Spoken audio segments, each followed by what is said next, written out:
Bon, Monsieur حدد اليوم لا ليست. très bonne question. علاش pourquoi vous posez la question حبيت برك نعرف. la présence est أنا راني obligatoire خلاص دي خيركم هنا انتم عايش تحوسوا على la présence oui la présence est obligatoire à partir de cette séance de la première séance D'accord, merci. d'accord. Voilà, donc à la fin du semestre, vous aurez un projet où vous devez travailler en équipe de 4 personnes et un projet qui sera noté sur 15 points. Voilà, en gros, comment vous serez évalué. Est-ce qu'on est d'accord? C'est clair? Monsieur, ماشي لازم يكون Oui, مسلم monsieur. مقروب. Oui. Oui. Oui, ماشي لازم اليوم un groupe. Donc, les teams اللي حديروهم pour le projet ماشي pas forcément du même groupe. C'est bon? Oui. Ok. Je vais juste accepter toujours.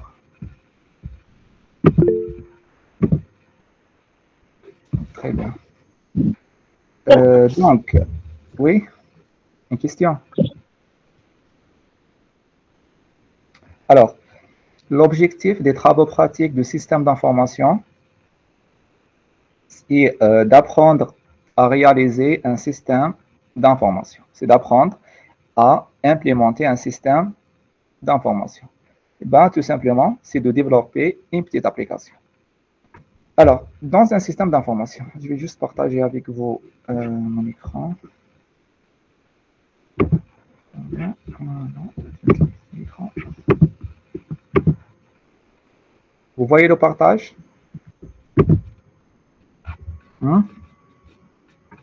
Oui, monsieur. Très bien. Alors, qu'est-ce qu'on a dit? Qu'est-ce qu'on a dans le système d'information? Nous avons deux parties. La première, c'est tout ce que vous avez fait en cours et en TD. Comment appeler ça? Donc, c'est la partie conception. La conception d'un système d'information. Voilà, c'est tout ce qui est MCD, tout ce qui est diagramme de classe, tout ce qui est MLD. Hein. Voilà, vous avez fait tout ça en cours et en TD. La deuxième, c'est quoi? Donc, une fois qu'on a une conception complète, pardon? Architecture. Du quoi? L'architecture. Deuxième Donc, partie. Architecture. Ça fait partie de la conception. Alors, je pense qu'on a déjà 100. Alors, je pense je dois créer un deuxième lien parce que ça est déjà complet. Vous êtes nombreux cette année, n'est-ce pas? Oui, monsieur, Oui. plus de 180. الله يبارك. وكيفاش راكم تقراو en présentiel les TP les TD sans problème? On a toujours des problèmes, monsieur, avec les places et les classes. Oui, les salles de TP soir parce que. Ok. Oui. Alors, la déléguée, elle est là, un file. Oui. Voilà, je vais vous envoyer le lien, un deuxième lien, d'accord? Donc, merci de le partager. Parce que le lien est déjà complet, maintenant je connais plus de 100, déjà on a 100. Donc, veuillez partager le lien avec vos camarades. Voilà, les hidjou en bas, ils le deuxième lien.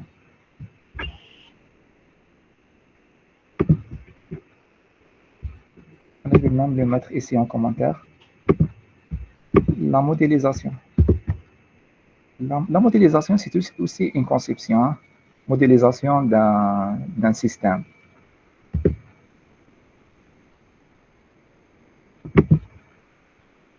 Alors, je vais juste accéder au deuxième lien.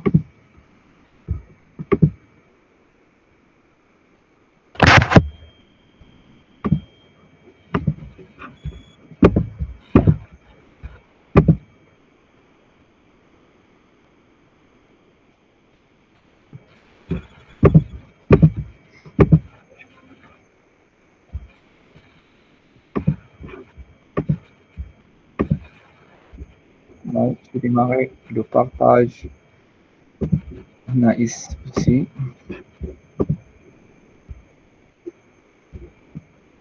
Alors, pour le nom, il y a le deuxième lien, les mazalo, les amis Jodoka.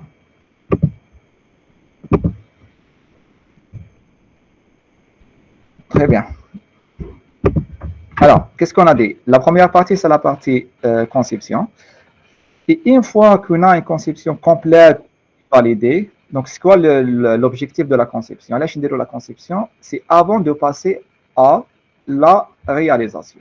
Donc, la deuxième partie, c'est la réalisation, ou bien c'est l'implémentation dans notre système d'information. Donc, c'est ça l'objectif TANA.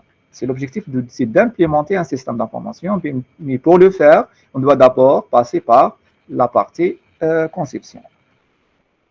Donc, la réalisation consiste à implémenter ce système d'information ou bien c'est implémenter une conception. D'accord? Une conception bien sûr complète et validée. Et pour le faire, qu'est-ce qu'on a besoin? Donc, ce lien-là n'existe pas. On ne peut pas commencer directement par la réalisation, mais on commence par la conception.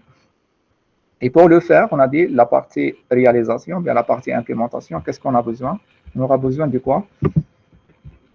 Donc, on fait la réalisation à l'aide de quoi?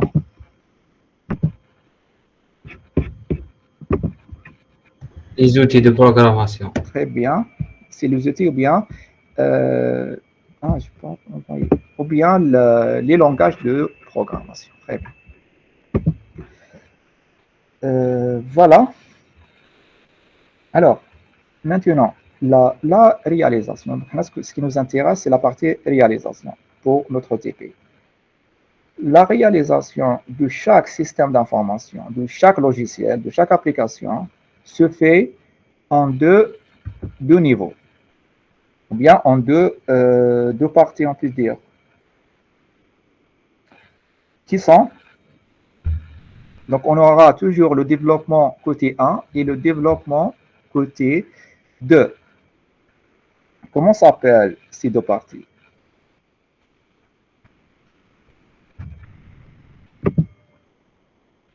Hein?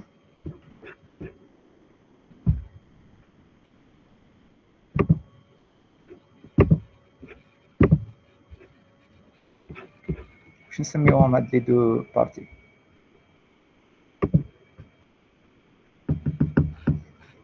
Alors, est-ce que vous avez une idée? Donc, le développement de chaque application, le développement de chaque application, de chaque logiciel, de chaque système d'information se fait généralement en deux parties ou bien en deux côtés. On aura toujours le développement côté 1 et le développement côté 2. Front et back. Très bien, Islam. Voilà, c'est la bonne réponse. Donc, on a le développement côté front-end et le développement côté back-end. Ou bien, on peut aussi appeler le front le user et le back, c'est le admin. Quoi encore? D'autres synonymes ou front, back ou bien user, admin.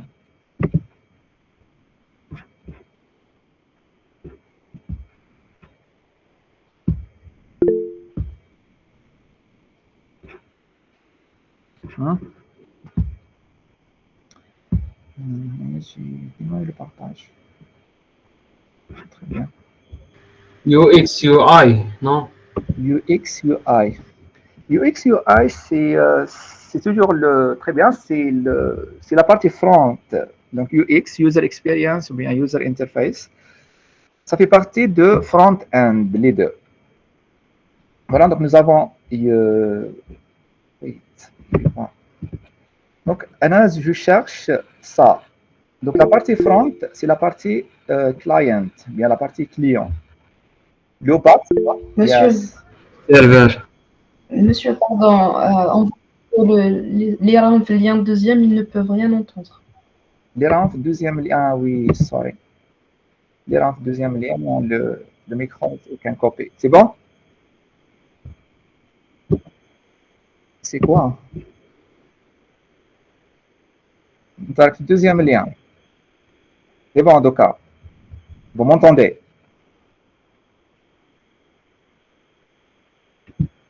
Je parle de... Je parle de maintenant. Ouais. Est-ce que vous m'entendez? Alhamdulillah. Alors, voilà. Donc, la partie front, c'est la partie client. Et dans ce cas, la partie back sera server. server. Très bien. Donc, client side et server side. Ou bien, qui m'appelle ça comme UX, et bien UI. Donc, on peut appeler la partie client, la partie IHM. Enfin, la partie client, c'est l'interface utilisateur. D'accord? C'est UI. Bien, le user interface, bien l'interface en machine, l'IHM. Et dans ce cas, la partie server sera la base de données. Donc, tout simplement, c'est ça. Dans un modèle client-serveur, donc ça, c'est le modèle client-serveur. Donc, l'utilisateur, bien le client, utilise une interface graphique pour envoyer une demande au serveur. Cette demande est sous forme de quoi?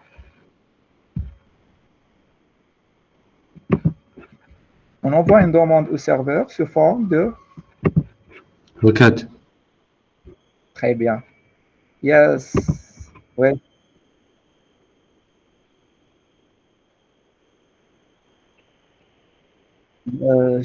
Il y a deuxième lien. C'est mon deuxième lien. Ça m'a chaque présenté. Attendez. Ah oui. C'est réglé. Alhamdulillah. Voilà. Donc, dans un modèle client-serveur, un utilisateur utilise une interface graphique pour envoyer une demande au serveur sous forme d'une requête qui m'appelle votre collègue, afin de, ou bien, pour envoyer voilà, une demande sous forme d'une requête, le serveur va interroger la base de données pour fournir les données nécessaires pour répondre à cette demande, pour répondre à cette requête. Et enfin, le serveur envoie une réponse à l'utilisateur, une réponse qui sera affichée sur l'interface graphique initiale. Donc, en général, c'est ça. D'accord? Voici en gros le fonctionnement du modèle client-serveur. Yes. C'est quoi IHM? L'interface en machine, ou bien c'est user interface, c'est toujours. On parle de. Ah, c'est la même user interface. User interface, on peut appeler user interface, yeah. You're welcome. Thank you. So, now, alors, en général, la communication entre deux ordinateurs, entre deux PC, nécessite quoi? Pour pouvoir communiquer deux machines, pour pouvoir communiquer deux ordinateurs. Qu'est-ce qu'on a besoin? Donc, ça un langage commun. Ça nécessite. Là, je parle de la communication. On ne parle pas de langage. Un réseau. Network. Yes. Donc, la première des choses, ça nécessite le fait qu'ils soient connectés sur le même réseau. Quoi d'autre? Est-ce que ça se fait?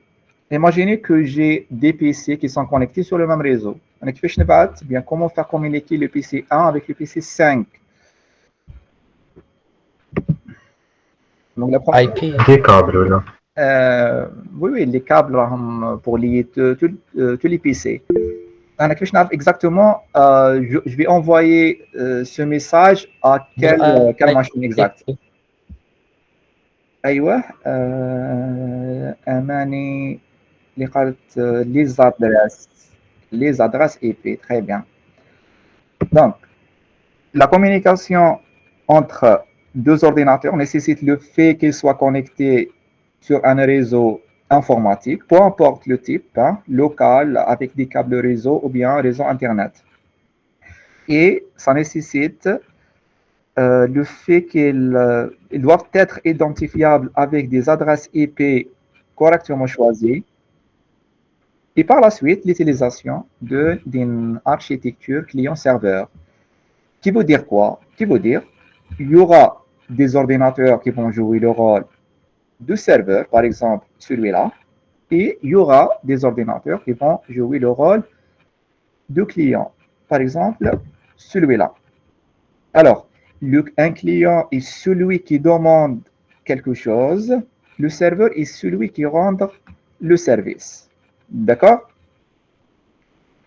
Bon, dans cette architecture, la communication entre deux clients nécessite forcément le passage par le serveur. Par exemple, si j'ai un deuxième poste client ici, ce poste ne peut pas communiquer, donc le poste 3. Donc le poste 3 ne peut pas communiquer directement avec le poste 2 sans passer par le serveur.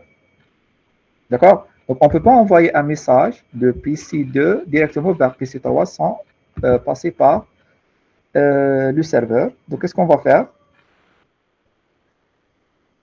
Bon, le PC2 va envoyer, donc pour envoyer un message de PC2 vers PC3, qu'est-ce que je vais faire?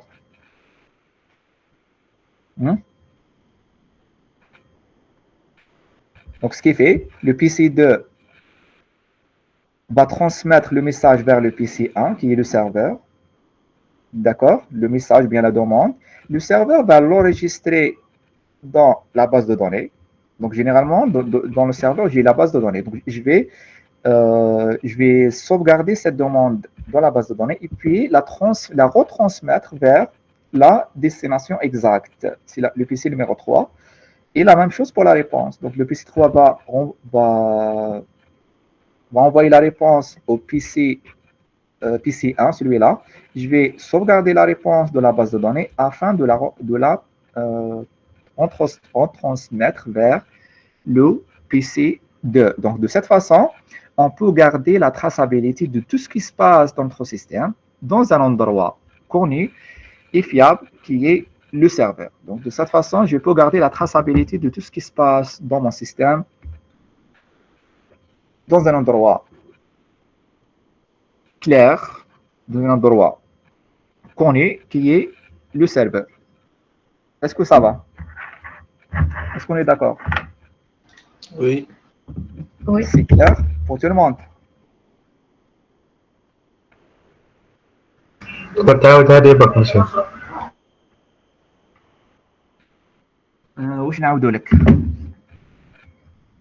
Donc, on a dans un modèle client-serveur.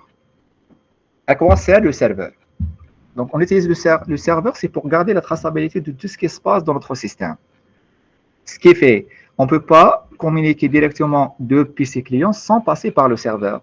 Parce que quand on a la communication entre deux clients, quel est l'échange des messages entre deux clients, de cette façon, comment je peux garder la traçabilité de ce qui se passe dans mon système?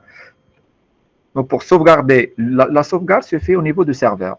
C'est pour ça que le serveur. Donc, pour envoyer quelque chose de PC2 vers PC3, je vais envoyer le message vers le PC1 d'abord, donc de PC2 vers PC1. Je vais sauvegarder cette demande dans la base de données avant de la retransmettre vers la destination qui est le PC3. Et la même chose pour la réponse. Donc, PC3 renvoie la réponse au serveur. Je vais sauvegarder la réponse avant de la retransmettre au PC2. C'est tout. C'est bon? Non, c'est juste sauvegarder l'information. Sauvegarder pour garder la traçabilité. On va une application client-serveur où un seul serveur et plusieurs clients. On doit, c'est-à-dire la sauvegarde se fait au niveau de serveur. C'est-à-dire je dois passer toujours par le serveur. Je ne peux rien faire sans passer par le serveur. D'accord? Ok, mais هذيك السوفغارد d'information, est-ce qu'on نحتاجه ولا pourquoi? Par exemple, c'est normal. un message برك. علاش نسوفغارد؟ Non, انا je parle pas. Non, donc message, ما تفهمش message كيما les messages نديروهم نبعثوهم par exemple.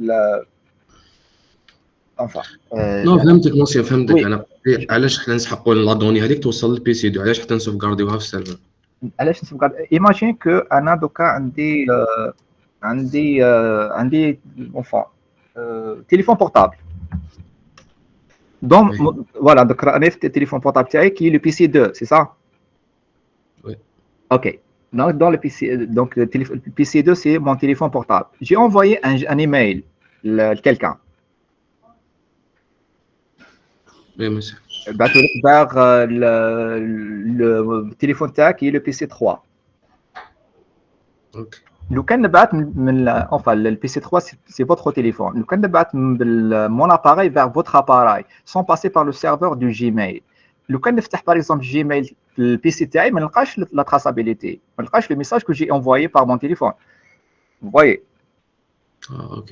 Le cas de voilà. Donc, le cas de l'email TAC, mon téléphone TAC directement. Bla le serveur du Gmail.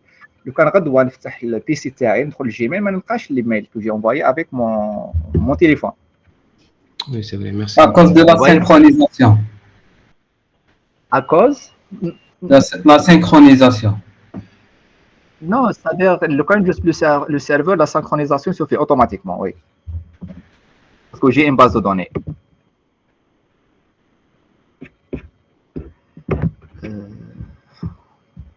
vais juste envoyer. Yes.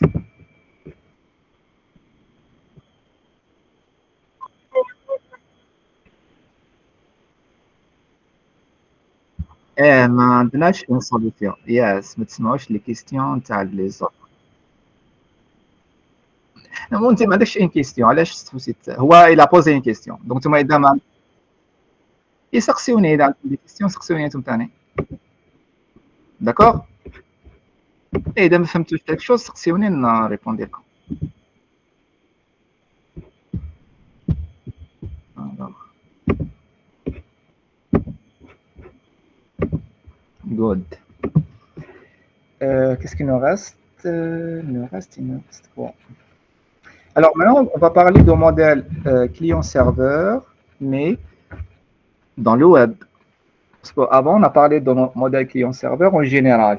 Donc, quand on a le modèle client-serveur, ça dans le scénario de navigation pour la navigation web. Pour la navigation web, voici le scénario.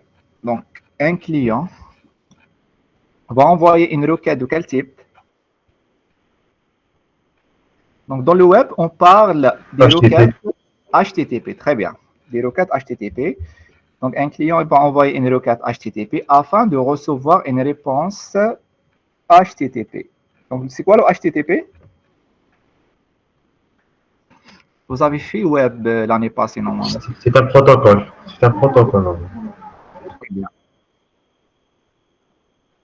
Très bien. C'est un protocole de communication dans le web. Yes.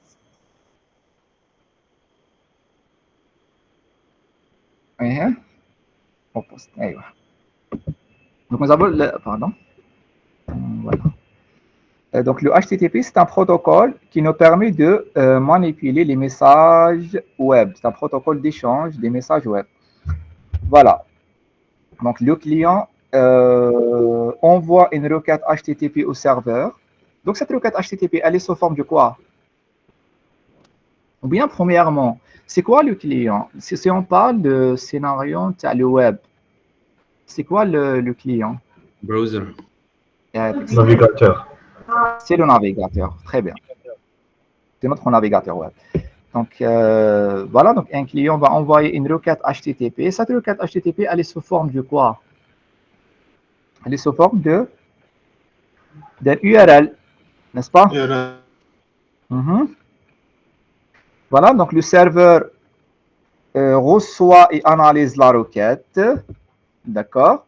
Si la requête nécessite d'interroger la base de données, dans ce cas, le serveur web va envoyer une requête SQL ou SGBD si la base de données est relationnelle, afin de recevoir une réponse, toujours une réponse SQL, qui sera transmise par la suite au client sous forme d'une réponse HTTP. Des fois, la requête ne nécessite pas d'interroger la base de données. Par exemple, imaginez que j'ai une requête HTTP, par exemple, demander de télécharger un PDF ou bien de regarder une vidéo. Hein. Dans ce cas, ça correspond à quoi? Ça correspond à demander un web service, un service web. Et voilà, et dans ce cas, généralement, la réponse sera sous forme d'XML ou bien JSON. C'est la requête consiste à demander un service web. Donc, dans ce cas, la réponse renvoyée au web server sera sous forme de XML ou bien JSON. Et enfin, toujours le serveur va renvoyer la réponse sous forme d'une réponse HTTP au client. Donc, ça, c'est le scénario du web. Par exemple, je vous donne un exemple. Si vous tapez ça, http www.youtube.com. Donc ça consiste à quoi? C'est quoi ça? C'est une requête HTTP. Domain name. Je parle de tout ça. De HTTPS jusqu'à la fin. Donc ça, c'est une requête HTTP. On est d'accord? C'est une requête HTTP. Est-ce que vous avez Oui. Donc ça correspond à l'envoi d'une requête HTTP auquel serveur?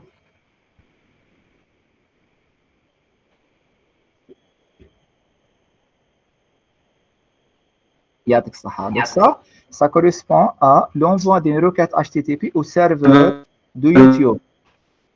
Donc ça c'est l'URL. On est d'accord? Donc ça c'est l'URL. Le serveur de YouTube est identifié par quoi? Donc qu'est-ce qu'on a dit concernant les stations, les serveurs? Donc chaque poste est identifié par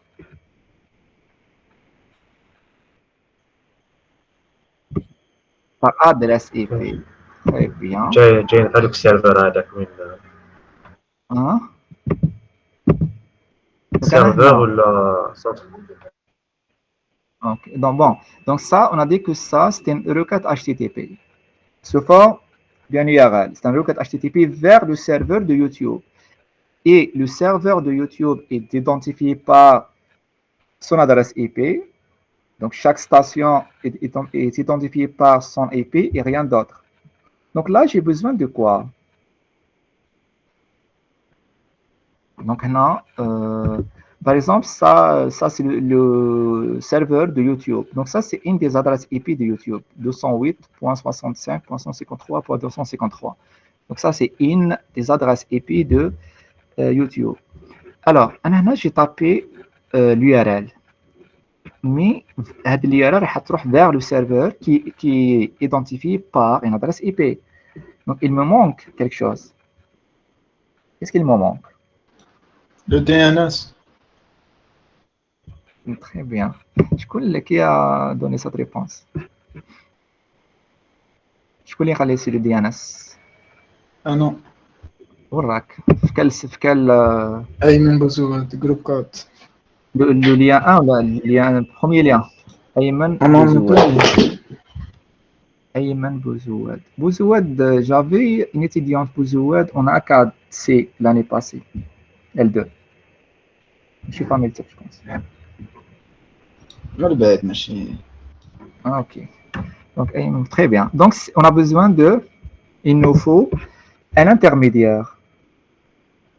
J'ai besoin d'un traducteur ou bien d'un intermédiaire qui va associer ou bien qui va mettre en relation une URL avec une des adresses IP fonctionnelles de YouTube.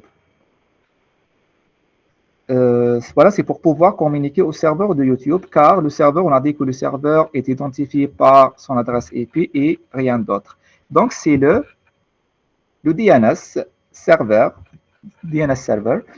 qui va nous faire sa tâche. D'accord? Donc, le DNS serveur reçoit un URL. Il va mettre en relation cette URL avec une adresse IP. D'accord? Bon, nous, et vu qu'on ne peut pas se rappeler aux adresses IP de tous les sites, on utilise leur nom DNS. Donc ça, c'est le nom DNS, le YouTube. Bien, c'est le domain name, le nom de domaine, YouTube, Google, etc. Voilà, c'est plus facile que d'écrire, par exemple, 208, 65, 153, 253, etc. Sinon, vous pouvez remplacer le nom YouTube, voilà le nom de domaine youtube.com par une des adresses IP fonctionnelles. Mais ce n'est pas pratique. Donc, là, on peut utiliser directement le nom de domaine et nous avons le DNS serveur qui va mettre en relation ce nom de domaine avec une des adresses IP fonctionnelles de ce domaine. Voilà. C'est bon? Monsieur, chaque serveur a un DNS تاعو. Et le DNS, c'est comme réseau. Donc, le DNS serveur se trouve au niveau de réseau, au niveau de ta réseau. Hein. Alors chaque réseau a le DNS تاعو. Chaque réseau a le DNS تاعو. Bon, Oui, زعما les adresses IP اللي يكونوا connectés مع داك الريزو يكون عندهم DNS تاعهم. Bon, on peut dire que chaque site. Oui, il compte au mal de domaine. Donc, le réseau est associé DNS serveur à chaque domaine. Donc, on peut la définir plus simple, plus facilement de cette façon. Traduction. Hmm? شغل traduction تاع human readable to an IP address. Oui, est-ce que Winicon exactement? Est-ce qu'il est associé au serveur ou il est associé au réseau? Donc, on peut dire que chaque réseau, le réseau, il va l'associer au serveur. Hein. D'accord, merci beaucoup, monsieur. Parlons des requêtes HTTP. Donc, on peut envoyer au serveur deux types de requêtes. Donc, HTTP request. On peut dire, nous avons deux types de requêtes. Ou bien, on peut envoyer notre requête avec deux méthodes qui sont POST. Donc, on peut envoyer une requête HTTP avec la méthode POST. Donc, la méthode POST, on l'utilise lorsque la requête envoyée impose une modification dans la base de données. Par exemple, l'insertion, la modification. Donc, dans ce cas, voilà, les données envoyées seront cryptées ou bien chiffrées pour des raisons de sécurité. Sinon, la méthode GET sera utilisée dans les autres cas. On va parler de ça les prochaines séances, des méthodes GET et POST. Alors, nous avons dit que l'objectif de TP, c'est de réaliser ou bien de développer une application. Et pour cela, on a besoin de un ou plusieurs langages de programmation. On est d'accord? Donc, la réalisation se fait en utilisant un ou bien des langages de programmation. Parlons des langages de programmation. On peut les classer en deux types, basés sur le scénario d'exécution de chaque langage. Haut niveau et bas niveau. What? High level ou Je parle de scénario d'exécution de chaque langage. Procédural et orienté-objet. Comment il s'exécute le langage? Ce n'est pas côté client, côté serveur. Parce que même les langages de serveur, on peut les classer en deux classes selon la façon d'exécution de chaque langage, ou bien le scénario d'exécution de chaque langage. Aïwa. Donc, compiler et interpréter, c'est la bonne réponse. Dunia Z Douadji, très bien. Voilà, donc c'est compiler et interpréter. C'est quoi la différence entre un langage compilé et un langage interprété? interpréter, exécuter les clés, ligne par ligne.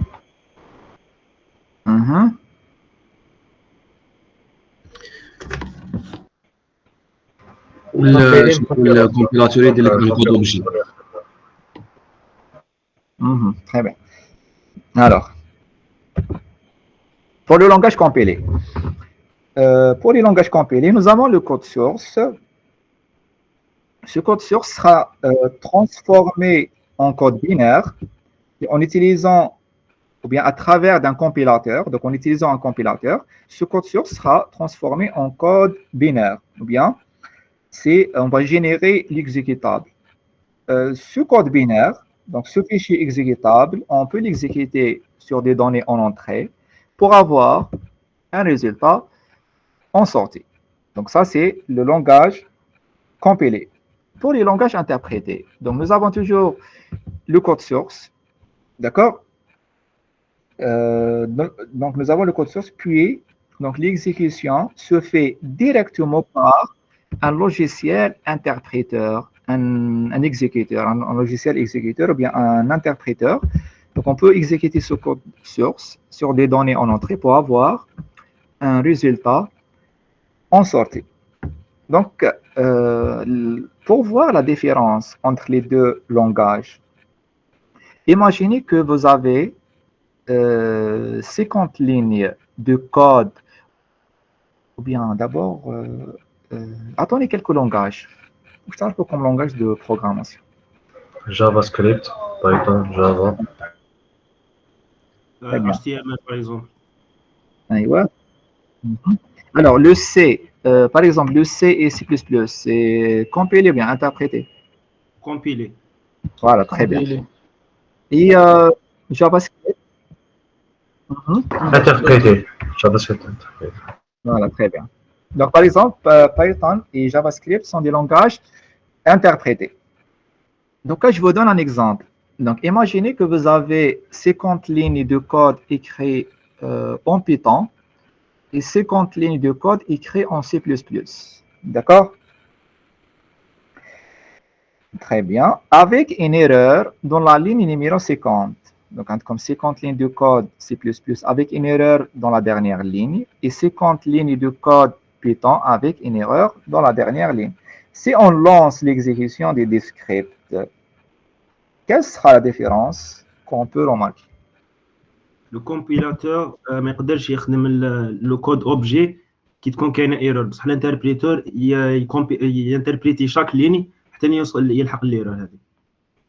Ahmed Yassine, ok. Quelle une deuxième réponse, le deuxième lien.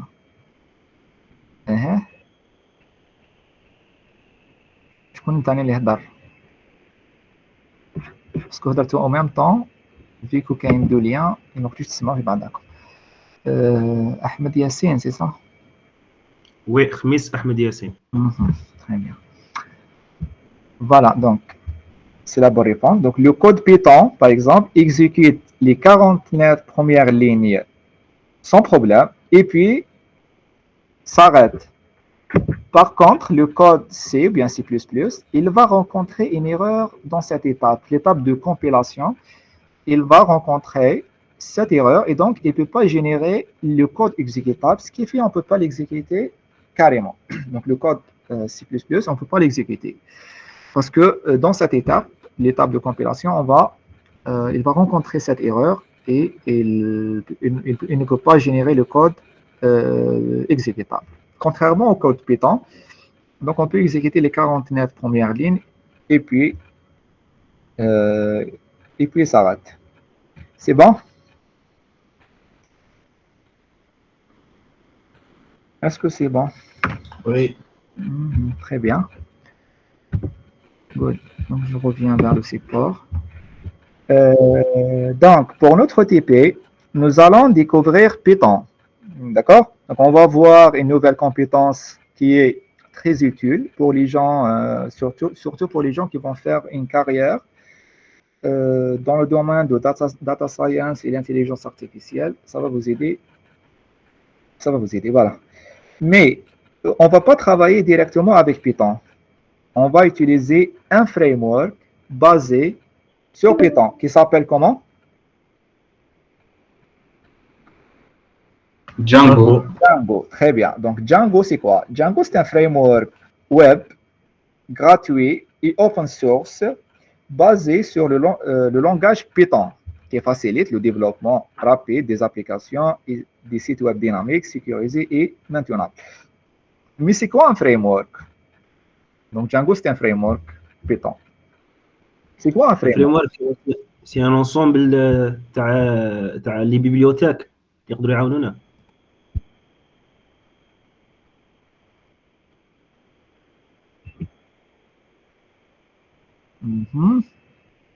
Oui.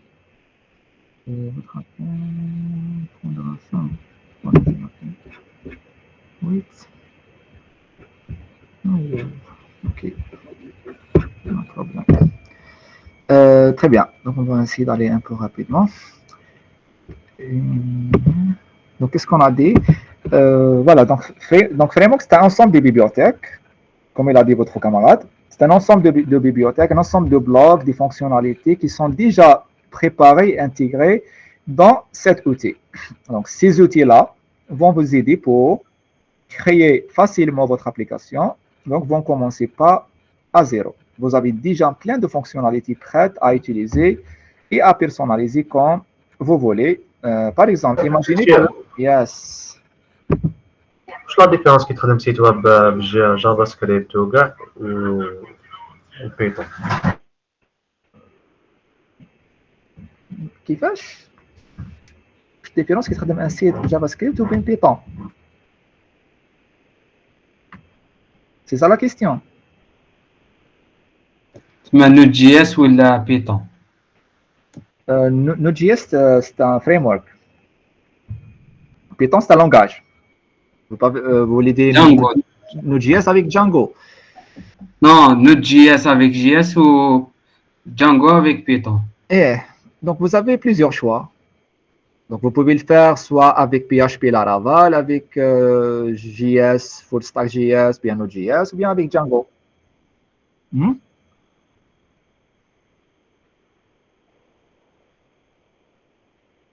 C'est quoi la différence بيناتهم؟ Qui est le meilleur ده؟ Ah non, non, on ne peut pas dire les meilleurs. ما كاينش حاجة meilleure que حاجة. Ils sont tous bons, mais on ne peut pas dire حاجة meilleure que ça. D'accord? Donc, personnellement, après Shift Belief, le plus marché, Django, ça aide بزاف. Donc, خدمت به بزاف. Voilà, j'ai choisi Django, mais peut-être, je pense, les autres sections, ben, qui يقرأ autre chose. D'accord? Donc, c'est juste un choix. واحد تعلموا حاجة en plus. D'accord, monsieur. Sinon, تقدر تخدم عندك plusieurs choix, oui. Donc, قاعد عندهم personnellement, j'ai pas travaillé beaucoup plus avec JS, Full Stack JS, mais avec Laravel, j'ai travaillé beaucoup plus avec Django. D'accord. Voilà, donc imaginez que, parlons des frameworks, imaginez que vous voulez faire un système avec double authentification. Donc, bien sûr, vous pouvez très bien le coder vous-même dans quelques heures peut-être ou 10 jours. Mais il y a déjà quelqu'un qui a créé un module Django pour la double authentification. Vous l'installez, donc vous rajoutez une ligne dans votre code et juste vous redémarrez le serveur et c'est bon. Donc, puis vous pouvez le personnaliser comme vous voulez. C'est open source. Si vous voulez changer quelque chose, une partie, enlever une partie, rajouter une partie, changer ce que vous voulez. D'accord? Donc, c'est plutôt magique. Donc, pour les gens qui connaissent Python, ou bien qui ont une idée, quelles sont les caractéristiques du Python? Easy to write. C'est simple, oui. عنده بزاف ديال البيبليوتيك. Yes. يربعوش عن تيب سبيسيفيك. نعم. شكون يخلي dernière remarque? قلت لي spécifique ou لي quelque chose. فاريابل ما عندهمش ان تيب سبيسيفيك. لو تيب دي فاريابل ني Good. C'est typage dynamique. Donc, وشنو plusieurs utilisations. Procédural ou orienté objet en même temps. Yes, très bien. Donc, vous avez le typage dynamique, donc pas de déclaration en Python, on ne déclare rien. Donc, c'est un langage orienté objet, c'est un langage de haut niveau, il répond à la majorité des besoins, que ce soit la complexité, donc il est très puissant, etc. etc. Donc, on va commencer le TP par l'installation de Python. Je vous ai demandé de télécharger une version récente de Python 3, j'espère que vous l'avez fait et que vous l'avez installé. Donc, vous commencez par télécharger voilà, Python et l'installer. N'oubliez pas de cocher l'option Add to Path. N'oubliez pas de cocher cette option lors de l'installation. Donc, une fois Python est installé, alors pour notre TP d'aujourd'hui, nous allons juste voir comment installer Django.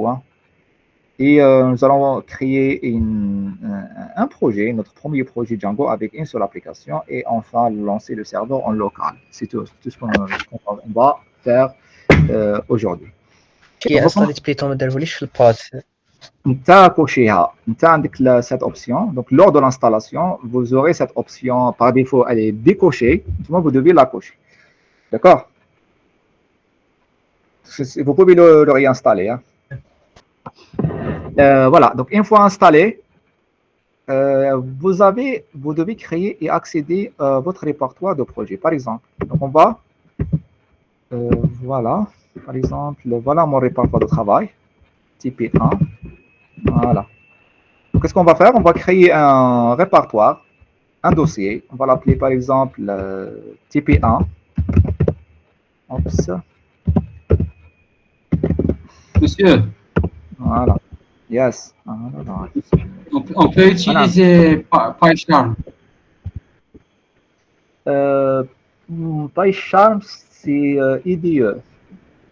C'est un éditeur de Oui, oui. texte ou de... Ben, bon, vous pouvez l'utiliser, mais à la partie de la prochaine séance, on va utiliser VS Code, c'est mieux.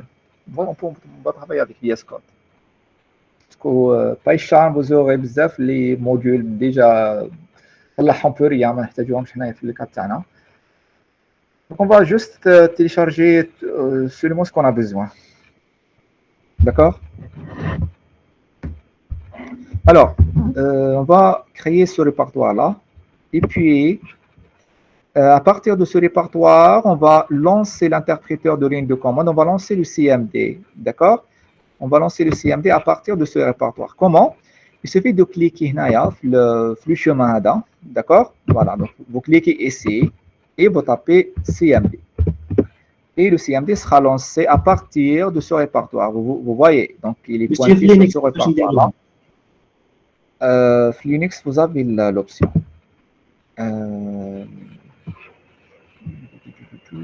Non, vous avez l'option comment l'activer. Bon, Linux, c'est déjà très le terminal. Donc, Linux m'a mis la possibilité de créer direct. Non? Donc, Linux, c'est déjà avec le terminal, là, c'est par défaut. Le répertoire avec CD vers le chemin de votre dossier. Et vous pouvez travailler tranquillement. D'accord? Voilà, donc maintenant, qu'est-ce que j'ai fait? J'ai lancé le terminal à partir de ce répertoire. Non, TP1. Ah non, je dois le lancer là. Hein. Voilà, TP1. CMD. Voilà, c'est l'intérieur de mon répertoire. L'étape suivante, c'est quoi? L'étape suivante, c'est de créer un environnement virtuel. C'est pour isoler les dépendances, bien les packages, localement. Alors, ça veut dire quoi ça? Donc, on a dit qu'on utilise le CMD pour taper et exécuter toutes les commandes de TP. On commence par créer un environnement virtuel pour isoler les packages de notre projet. Donc, c'est aussi parmi les caractéristiques de Python, il y a la virtualisation. Donc, Python crée pour chaque nouveau projet un nouvel environnement virtuel afin d'isoler les dépendances de ce projet, c'est-à-dire les dépendances, les packages, les bibliothèques, les fichiers, etc., de projet dans son dossier. Ça veut dire que tous les packages utilisés par ce projet-là seront installés seulement dans son dossier, le dossier de ce projet. Voilà, donc le dossier qui contient le projet va contenir aussi toutes les bibliothèques de ce projet. Ça permet de gérer plusieurs projets sur votre machine de développement.